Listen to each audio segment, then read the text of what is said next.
हैदराबाद में सिंधियाना news network के reporter कल्ब लगारिया मौजू मारवी टाउन यूनियन की चूंडू अवाम दोस्त पैनल और जीए लतीफ़ पैनल में मुकाबलो 4 जून 2023 ते थींदो।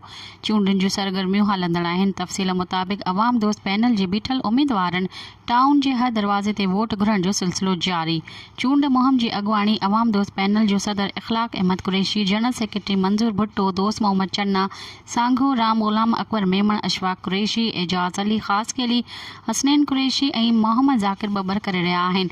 उन्हनि मारवी टाउन के रहवासियों से मुखातिब थींदे चयो त अवाम दोस्त पैनल जो मकसद अवाम के वोट की अहमियत के उजागर करण, जमहूरी हक़ ॾियारण समेत टाउन में बुनियादी सहूलतुनि की फराहमी यकीनी बनाइण और टाउन में कायम उजादारी के ख़त्म करे माण्हुनि जो मान मथाऊं अवलिन फर्ज़ है।